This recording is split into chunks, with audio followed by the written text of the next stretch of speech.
బలోపేతం చేస్తూ వచ్చినారు అనేక మంది. మొదటి దశలో అయితే ప్రకాష్ గారు, జయశంకర్ గారు నీటి విషయాలు చాలా మాట్లాడారు. నీళ్లకు సంబంధించినటువంటి విషయాలు చర్చని మొదలుపెట్టారు. నిజానికి ఇద్దరు ఇంజనీర్లు కాదు, ఆ బ్యాక్గ్రౌండ్ నుంచి వచ్చిన వాళ్ళు కూడా కాదు.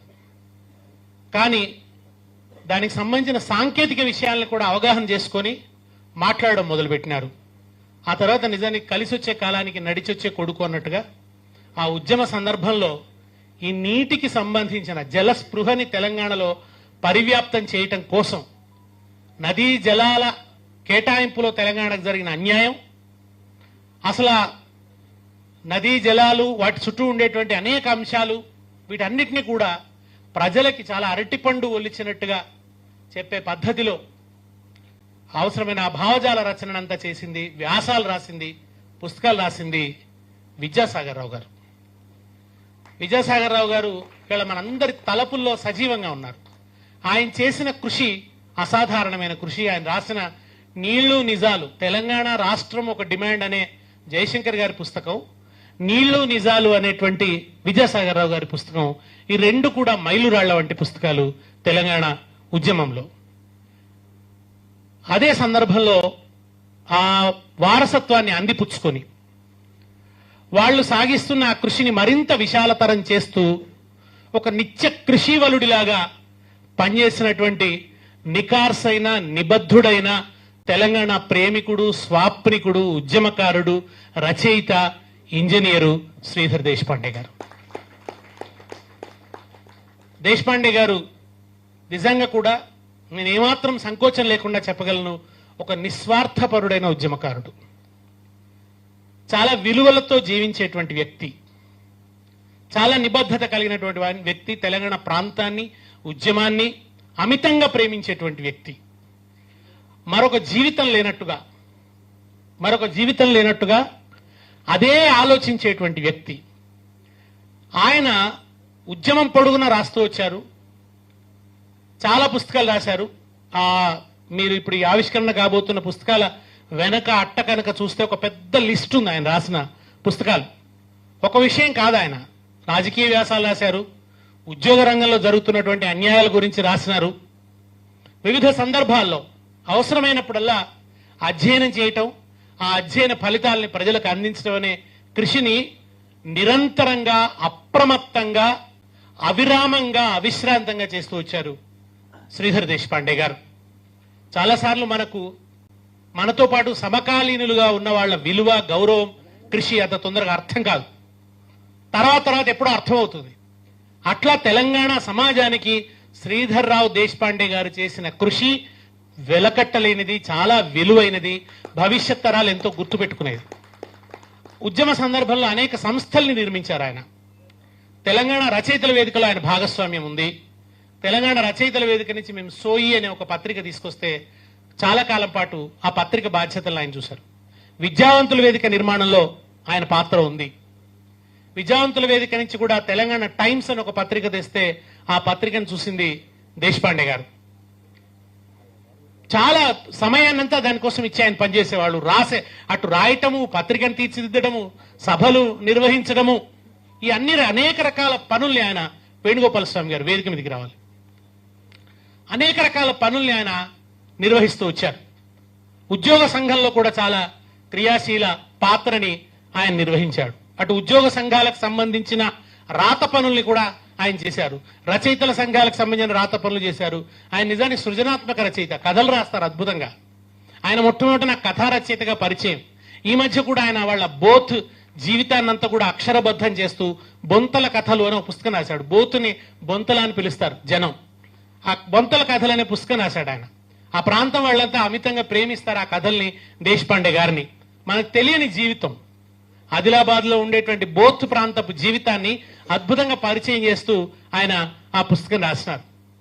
మోక్షగుండం విశ్వేశ్వరయ్య గారి మీద చాలా కృతజ్ఞతాపూర్వకంగా ఒక పుస్తకం రాసినాడు. ఒక నిస్వార్థపరుడైన, ప్రతిభావంతుడైన ఇంజనీరు, నవభారత నిర్మాణ శిల్పి అయినటువంటి ఇంజనీర్ గా మోక్షగుండం విశ్వేశ్వరయ్య గారి గురించి అద్భుతమైన పుస్తకం రాసినారు.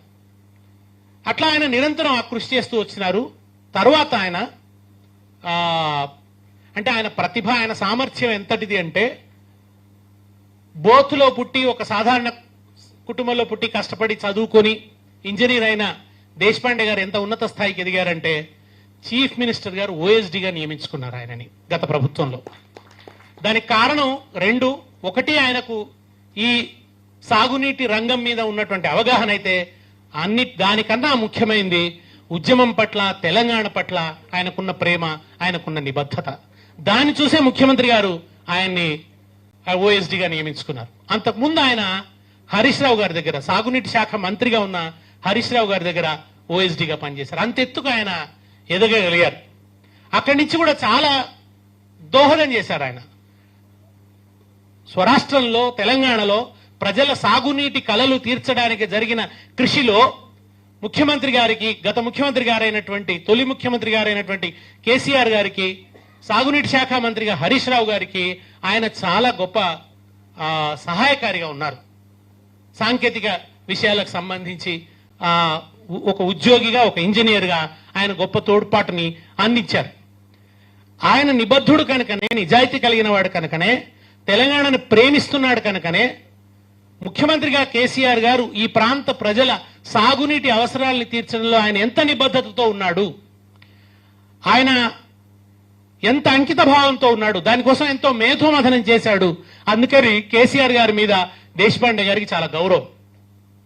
చాలా మంది తమ తమ వైయక్తిక అంశాల చేత, వైయక్తిక ఆరోపణల చేత, వైయక్తిక కోపాల చేత కేసీఆర్ గారి పట్ల కోపాన్ని పెంచుకొని ఉన్నారు, కసిని పెంచుకొని ఉన్నారు, ఆవేశాన్ని పెంచుకొని ఉన్నారు. కానీ వైయక్తిక చట్టానికి అవతల నుంచి మనుషుల్ని చూసి, ప్రజల అవసరాల నుంచి, ప్రజల కోణం నుంచి మనుషుల్ని చూసి ప్రేమించే మనిషి శ్రీధర్ దేశపాండే గారు. ఆయన వైయక్తికమైనటువంటి కోణం నుంచి చూడరు. నిజానికి ఆయనకేమి ఒక పదవి కావాలని ఆయన కోరుకోలేదు. ఆయన ఓఎస్డీ కావాలని ఆయన కోరుకోలేదు. ఆయన ఓఎస్డీగా ఉన్నా కానీ సాధారణంగా ఉద్యమకారుడికి ఎట్లా ఉన్నాడో అట్లే ఉన్నాడు తప్ప అంతకుమించి ఆయన నడవడికలో కానీ, ఆయన జీవన శైలిలో కానీ ఎటువంటి మార్పు లేదు. ఆయన తదనంతర కాలంలో కూడా ఇటు హరీష్ రావు గారి కృషిని, ముఖ్యమంత్రిగా కేసీఆర్ గారి పట్టుదలని చూసి వాళ్ళ మేధోమదనం ఎంతటిది, వారు ఎంత లీనమై ఉన్నారు ఆ విషయాల్లో, వాళ్ళు ఎంత ప్రేమించారు, ఎంత అధ్యయనం చేశారు, ఎంత లోతుగా చూశారన్నది చూసిన తర్వాత ఆయనకు చాలా విశ్వాసం కలిగింది. ఆయన తదనంతర కాలంలో కూడా జరుగుతున్న ప్రయత్నాల పట్ల, ఆ ప్రయత్నాల్లో ఆయన భాగస్వామి. ఇవాళ ఆయన 2 పుస్తకాలు రాశాడంటే ఆయన లోపల ఉన్నటువంటి వ్యక్తిగా, ఆ పనుల్లో పాలు పంచుకున్న వ్యక్తిగా సాధికార రచన చేశాడు. ఈ 2 పుస్తకాలు కూడా ఇవాళ ఆవిష్కరణ కాబోతున్నటువంటి తెలంగాణ సాగునీటి రంగ 10 ఏళ్ల ప్రస్థానం అనే పుస్తకం కానీ, కాళేశ్వరము విమర్శలు, జవాబులు, వక్రీకరణలు, వివరణలు అనే పుస్తకం కానీ, ఈ 2 పుస్తకాల వెనుక చాలా సాధికారత ఉంది. శ్రీధర్ దేశపాండే గారు చాలా సాధికారతతో రాసినటువంటి పుస్తకాలు. ఈ 2 పుస్తకాలు కూడా సాధారణ పఠితలకు కూడా, పాఠకులకు కూడా సుబోధకంగా రాశాడు ఆయన. చాలా సులువుగా అర్థం చేసుకోవడానికి చాలా విలువైన కృషిని ఆయన చేశాడు. ఇప్పుడు ఇవాళ భావజాల అవసరం చాలా ఉంది. చాలా దుష్ప్రచారం జరుగుతోంది. చాలా మాలిన్యాన్ని ఆపాదిస్తున్నారు. ఉద్యమం నుంచి వచ్చి నిబద్ధతతో ఈ ప్రాంత సమస్యల్ని పరిష్కరించడం కోసం, రైతాంగం అవసరాలు తీర్చడం కోసం, ఒక సస్యశ్యామల తెలంగాణని రూపొందించడం కోసం జరిగిన కృషిని మలినపరుస్తూ, దానికి మాలిన్యాన్ని ఆపాదిస్తూ ఒక దుష్ప్రచారం జరుగుతున్నది. అది కేవలం వైయక్తికమైన కోపాల చేత జరుగుతున్న దశలో ప్రజలు కూడా ఆ భ్రమాత్మక వాతావరణంలోకి వెళుతున్నటువంటి దశలో నిజమైన తెలంగాణ ప్రేమికుల చేతుల్లో 2 ఆయుధాలు పెడుతున్నాడు ఈ పుస్తకాల రూపంలో శ్రీధర్ దేశపాండే గారు.